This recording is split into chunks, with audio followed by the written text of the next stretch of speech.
questions each, it's really normal if we can. Alison, would you like to start? Sure. Hi, Ange, how you doing? Good, thank you. Just starting with any team news, anybody else coming back? Yeah, so in terms of after Tuesday night, everyone sort of Tuesday afternoon, everyone had a clean bill of health, so they all got through that well. So no issues there. And back, Juranovic is trained and he's back and available, and McCarthy's trained as well, so he's fit and available. So. It pretty much means I think it's just Forrest, Julian, and Taylor that are not currently sort of available for selection. You touched on this before, but you must feel, and the players must feel, in a good place at the moment. You're getting players back, the wins are coming, you can see your style of play really being implemented as well. Yeah, I mean, yeah, but at the same time, I tried to stay pretty consistent when we were struggling, and I think it's important now that we stay consistent in that. We still got a lot of work to be done, and still a lot of improvement that we need to sort of keep driving into the players, because these kind of things, if you get sort of too far ahead of yourself, it can come back to bite you. Our performances have been really good since the international break. As you said, we're getting some players back, which I think is helping us enormously, not just from a playing perspective, but just from a training perspective. Our training's really been at good levels now and good intensity, because the quality of players we have training now is better. So all those kind of things are helping, but we still have work to do. We still got to make sure that we're focused on continually improving the way we play our football. Finally, from me, are you, because of this and because of the recent results, are you enjoying the kind of quick turnaround in games at the moment? Look, as a manager, you're kind of torn between a couple of things. I mean, I guess like most managers, or certainly the way I am, I like working with the players at training, and sometimes you feel when there's so many games, you're not able to sort of continually work on the process of getting us to play our football and helping them individually. So you're trying to develop and learn through, matches and playing games. Now, obviously that's a lot easier when things are going well, because you're really only sort of focusing on the performances rather than whether people's confidence is down or morale may be down, those kind of things. So from that perspective, it is good that we've got a lot of games, but there's always a part of me that kind of doesn't mind the fact every now and then just to be able to work with the players, and it's why the international window was good for us. Although we didn't have many here, the ones we did have here, we could put some good work into them. Brian McLaughlin, Brian? If there's one aspect of your play which has pleased you the most over the past few weeks, what would it be? Look, I guess just our composure. I think especially in the last three games, two away from home and one in Europe, they're notoriously difficult games to handle. I felt we've had a real composure as a team during those games to not sort of get knocked off. It was sort of what we were trying to do. I guess from my perspective, that means that the players are starting to sort of believe in the process and believe in our football, where they can take control of things themselves without sort of me having to intervene too much. So I think that's probably been the most pleasing thing. I just felt we've controlled games really well, the last three games, knowing that they were difficult games. I guess that was probably something that was missing, from our earlier performances, which were good, but, as we've all highlighted, there were moments in games where we kind of lost our composure. We haven't had that the last three games. Can you sense at all the difference in training, given the positive results in the past few weeks? Well, as I said, training's been better because we've just had, all our players or most of our players available, and we've had some pretty good players missing, and you don't just miss them from the games, you miss them from training as well, because they raise the standard of training, which challenges every player here. I mean, that's, apart from games, that's where you get your improvement, getting challenged every day. And we've had, like I said, some significant injuries in recent times, and that affects your training, it affects your games as well. So our training level has certainly been better and a lot more intense, and the tempo's good. And hopefully we're getting to a place where people are, really competing for places as well, which also helps because ultimately that's how players perform at their best, when they know they're getting challenged every day and know they can't get complacent. So getting those players back from injuries certainly helped that. Ange, can I ask you about the players? I mean, 6 of the players who started against Ferencvaros were new players who you brought in the summer. Is it fair to say that it's taken a bit of time for some of these players to become accustomed to what it means to be a Celtic player and the requirements of being a Celtic player on a game-by-game basis? Yeah, look, I think that's a fair call, and I think you can add Anthony Ralston and young Adam Montgomery to that, because they haven't really played significant football as first team players at Celtic before this year. So I think that is part of the process, and there is an expectation at this football club about, as everyone's mentioned to me, that winning is everything, and every game is that pressure's on. So dealing with that. Maybe it's a little bit easier for me being, old and weathered at 56. But with young men, it's stuff they have to deal with. But at the same time, I think for the most part they've all handled it well. I mean, the challenge has been that we've just thrown them in. It's not one or two, and we haven't had given them time to sort of get it bedded in. And as I said, the international break was great for that, not just because of them getting settled on field, but also off field. A lot of them, just found places to live and were able to sort of live half normal here in Glasgow. So all those kind of things are certainly part of the process of creating, a good team. And just included in that process, when you're looking to enhance your squad and transfer windows, is that something that you look at with players and how quickly mentally they can become Celtic players? I mean, you've been linked with Mida, for example, back in Japan today.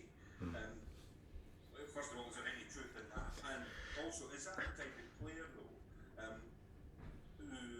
and they have to be a special type of player, both on the pitch and off the pitch, and mentally be accustomed and very quickly become up to speed with what's required in Celtic Park? Yeah, we're going early with being linked with players. It's still October, so it could. I know it could be a long 3 months. Me neither confirming or denying about players coming in. Look, I've already said that we're looking to strengthen the squad in January, and we will. So we've started that process, but the difference being that we're in no rush. We kind of know, and I want to see how certain players develop. As you said earlier, we've still got players who are just beginning their Celtic careers. I really want to see how they develop over the next month or two before we make any key decisions about who we bring in, because we might find that in areas we thought we might need someone we don't, or in other areas, So from that perspective, whatever business we do in January, I know won't be as sort of chaotic as it was in the last window. But you're right. I mean, for me, that's a hugely important part of bringing players here is, getting to understand their mentality and whether they can cope. I mean, I was confident with, say, somebody like Kyogo, because I kind of knew him really well from Japanese football. I knew his background, and I asked enough people about him as a personality to know that he would cope well here. He wasn't like he was 21, he was 26, even though he hadn't had a lot of exposure to sort of senior football. So that is part of the process, and particularly when you're talking about bringing people in January, where again they're going to have to hit the ground running. They're the things that we'll be looking into, not just their playing abilities, but also their the personality, and a big part of it will be the ones who really want to come here.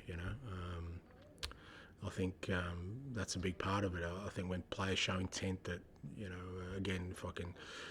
People like Jota and Kyogo, these guys, there was never any discussion of me trying to convince them to come to Celtic. This was their preferred destination, so I think that's a big part of it. Appreciate your time, man. Thank you, mate. Roman? Thanks, Ian. Cool. Hi, Hey. Just to further fitness up from James Forrest, when would you expect him to come up and available for selection? Yeah, he's working really hard, and obviously he's had a really disruptive from pre-season onwards. He's had some issues, and it's been really challenging for him. It's always hard when players are kind of in that rehab mode and they have to do it on their own. But the medical team and the rehab staff, the sports science staff, are working really hard with him and made really good progress this sort of particularly last sort of 10 days. So without sort of putting too many specific targets on him, our hope is that he'll train with the team on Monday, which will be a major step forward for him because he hasn't been able to train with the group for quite a while. So if we get him into training with the group Monday, then it'll just be a case of seeing, when he's ready to play. But I think it's kind of the most promising news we've had on him for quite a while. Chris Julia?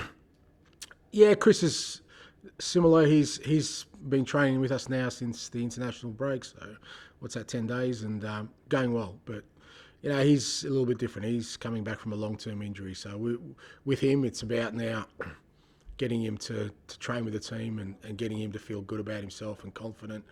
I think there's no issues with the injury now. It's just about, after being out for so long, is how we can get him up to speed where he feels comfortable. Obviously, it's challenging because there's no real game time for us to get him involved in. But I expect between now and the international break for him to continue to work hard, and then post-international break, hopefully, is a little bit of a target for him to become available. Okay. You obviously got this very high intensity start, and a lot of games coming thick and fast. How do you ensure that players avoid burnout?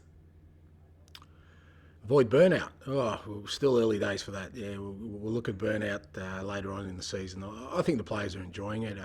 We do play high intensity, and I guess for me,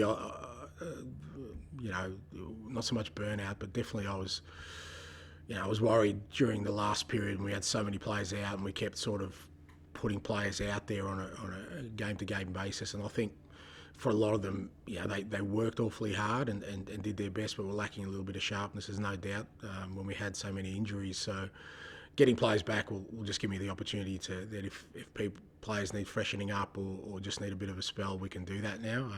I'm hoping over the next 2-3 weeks we'll be able to do that, and that'll help. But for the most part, the whole program and everything, the training program is designed that hopefully players never get burnt out. That we get to the end of the season, hopefully we're flying. That's how I've kind of managed my teams in the past. That we always try and peak at the end of years because usually that's when the significant games are on. So I haven't really had an issue with burnout of players in the past, and that's the way we're sort of working towards, with our periodisation and our work with our sports science staff. Sure. And just on Deja and Vida, is there any interest in him? I know you talked about earlier. Can you confirm if there's any interest in him at all? Yeah, so I'll be neither confirming nor denying, and his many. Look, there's no doubt the Japanese league I know very well. I guess I've got an advantage there. I know Japanese football really well. I obviously know Daisen well. I wouldn't have brought him to Yokohama Marinos, but I can definitely confirm that we are not in advanced talks with anyone to sign anyone at the moment. And we'll be casting the net far and wide. We're not going to just limit it to the Japanese league. I think with the way we've started the season and seeing some of our younger players, the way they're playing, I think we become an attractive destination for players. So we're certainly not going to rush into that. And I think there's no doubt we'll be linked with a lot of players. Some of it's their agents wanting to get their names in there. Others is, people get put 2 and 2 together and get 700 and figure out they're wildly off mark. So, but that's okay. But so there's no denying we've started work on that, but we won't be in any rush. Thanks, Rahman. Rahman, sorry. Rahman, with a couple of questions each. If you can move on. Mark instead, please, thanks.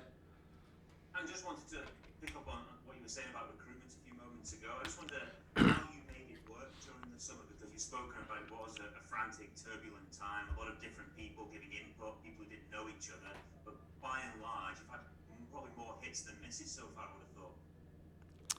Yeah, look, and I don't want to paint a picture that we didn't know what we were doing. It's just that I reckon even any club in the world, when you have to bring 12 players in one window, plus you've got departures happening, it's going to be pretty frantic, and there's no doubt that period was as hectic as I've had in my managerial career of trying to sort of, work our way through some major restructuring in terms of the team, and then also, having the responsibility, obviously, of preparing a team. So, I felt confident at the end of the window that we'd done pretty well out of it in terms of the players we brought in, and a lot of those things, it's not an exact science. If anyone tells you that, they're lying.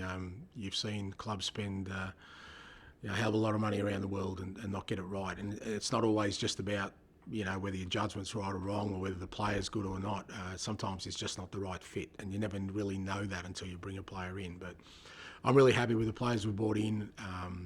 They've all, for a lot of them, it's been very challenging in that I've just thrown them in without any sort of real betting in process, which makes it even more difficult because, as we all know, particularly in football, people are quick to rush to judgment, and if people aren't performing well in the first instance, they kind of write them off pretty quickly. So it's been good to see that the guys have worked their way through that, all our new players, and are slowly establishing themselves within the group. And I'm confident that with the players we've brought in, that we'll be able to build a good team, and with adding to it, can be a team that will be successful. I noticed this week that the Don Kai's back in sport, having obviously moved on from Celtic a while back. I just wonder, with his departure, did that disrupt the progress in terms of being prepared for this window, or is the infrastructure actually still better off than you were in the summer? I know you touched on it before slightly, but just, do you feel quite comfortable in terms of planning ahead now, even though there's been more change above you? Yeah, look, as I said, I think I said last week, with Michael taking over, it didn't really disrupt me because Michael was working pretty integral and all that anyway, and he was somebody I already knew, and we were already working together. And he worked. He was one of the key people in all the transfers we did coming in. He was the one that does all the legal work, all the paperwork, a lot of the negotiation. So there was no real change there, and so from my perspective, there was nothing that would hamper us moving forward.